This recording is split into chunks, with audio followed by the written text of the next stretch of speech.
What's up, friends and family? All right, what to do in Tartu? I don't know.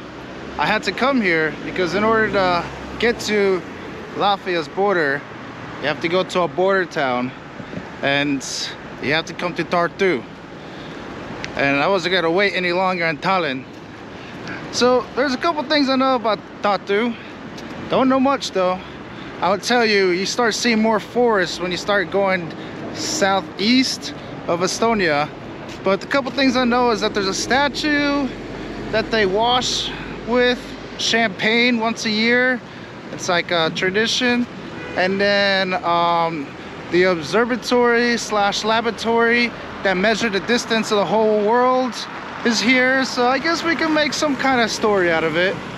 But thing is, it's just like what to do on Tartu.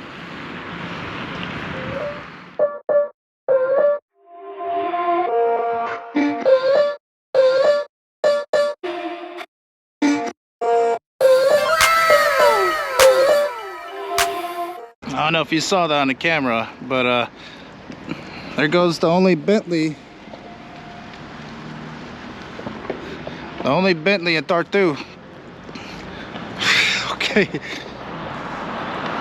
Oh yeah. Okay.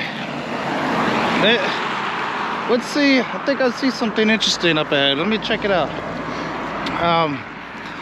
I'm probably underestimating this city. So my bad calling it a town. Apparently it is the second biggest city in Estonia. It is the oldest. And I don't want y'all to underestimate. Why can't I say that word? Underestimate this place as well. But I think I see some real quick. I think I see some cool sculptures. Let's see who they are. And a nice little park. I bet you this park is really nice. Really nice in the summer. In spring. Okay. Something I did notice, the air smells like coal. Just like when I was living in Astana. Very like smells like coal. It's not that bad, but when it gets closer to winter time, which right now we're in winter, people tend to use coal to warm up their homes. And it's very toxic. It's bad for your lungs. That's not the statue I'm talking about. But the coal is very bad for your lungs. And oh my gosh, I was dying in the winter time in Astana. Because the air would be so, it's like coal is so thick when it burns. And it creates a very smoggy, hazy atmosphere. Which looks kind of like right now. Alright. Who's this statue up ahead? So we have Jakob here. He's a folklorist and a linguist, and he's one of the leaders of the Estonian national movement. And he participated in the Learned Estonian Society and Nbdy Society, also in organizing and carry out the first All Estonian Song Festival.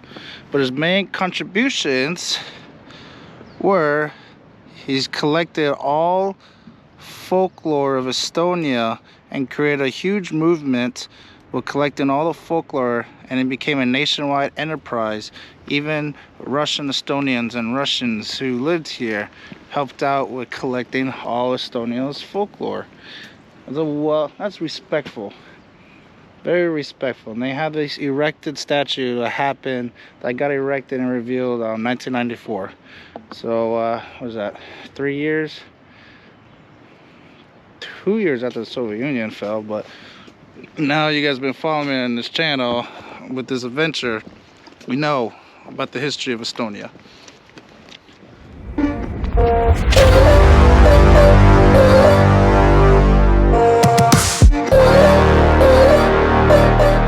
Okay, friends and family, so it looks like I found the square plaza. Okay, and remember we were talking about what to do in Tartu? Well, if you're newly married, it's a tradition to come over here to the kissing fountain. It's right here. It's under construction right now. And kiss. It's cool. And if you're done kissing and you want to get a visa to go to Sweden, you can come here. There's a Swedish consulate And after you're done getting a visa to Sweden, I mean, Estonia is a Schengen country and Sweden is a Schengen country, so I don't think you really need a visa.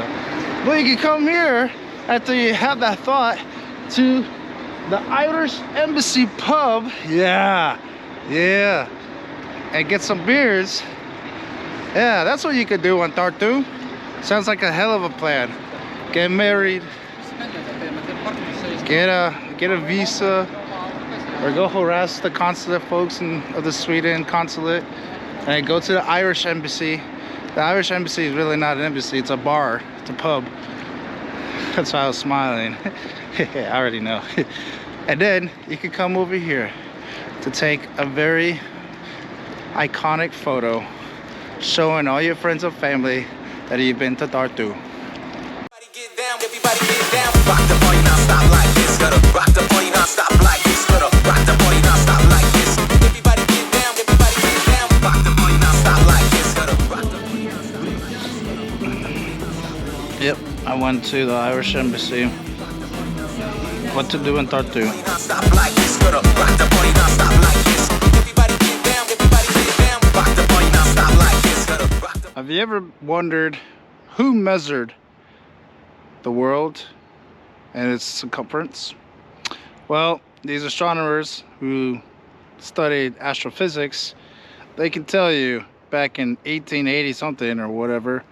So here is a UNESCO heritage site in Tartu, Estonia, and this is where the scientists measured out the circumference of the whole Earth. This is how we know. Cool.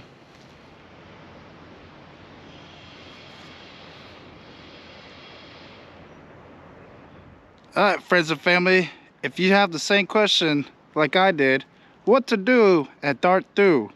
Well, I can tell you, the graduation class once a year of University of Tartu, the biology graduates, they come to this statue that's right behind me, and they come and they wash them with champagne. Yes, they spend money on champagne bottles. It's really not that expensive, but they wash them. They wash his head. Now, why? It's a tradition because this man right here, he's famous for discovering the human egg, I think.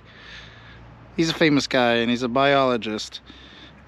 And he ended up working in St. Petersburg Academy of Science. And he's been named after several other monuments.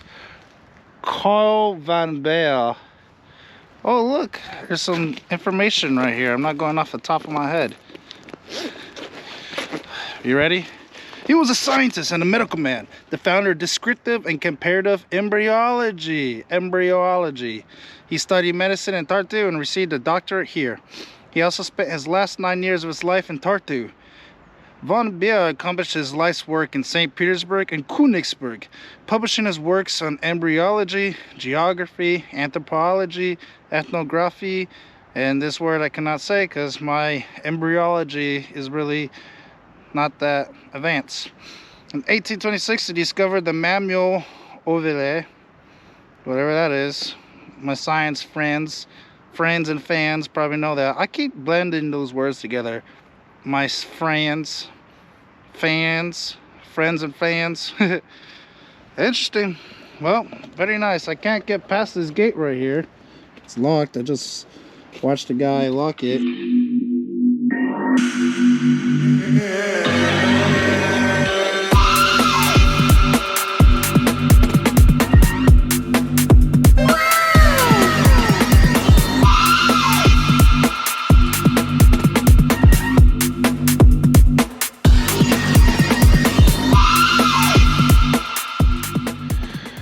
Alright, friends and family, so this concludes our trip here in Estonia. I learned a lot more than I did before. I didn't really know too much about Estonia, and I'm glad I came out here. A country that has been occupied by the Nazis and by the Russian Soviets. A country that's been occupied for more than 50 years. Now they're performing their own duty, creating their own path and their own destiny and their own identity of what makes Estonia Estonia. From the trip that you had with me, you notice there's a lot of people that still speak Russian out in northeast Estonia. There's a lot of ethnic Russians out there. And then even in UV, Jovi, Selamaya, I'm gonna have fun pronouncing these words. Still have people speaking Russian out there. Don't really hear too much Estonian being spoken. Now that got to see Tartu, or being around the surrounding areas of Tallinn city, still see a lot of people who speak more Estonian in these areas. But at the end of the day, it's an experience to be able to see everything here in Estonia, meet Estonians, you know, learn more about their history. We don't need any more dictators running this world, man. I think it's pretty significant in the time and age we're living in right now in 2022. All right, next time we'll see what's next in this adventure. Thanks for being with me with Von Eden the Garden. All right, thank you for all the new subscribers too. I appreciate all y'all. I'm glad you joined this journey. You know, not everything is bald and bankrupt. There's me, Von Eden the Garden.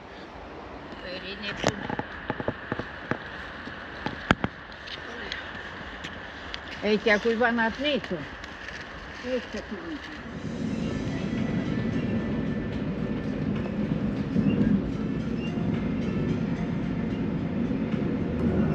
Running through the last of my thoughts, standing on the edge of my time.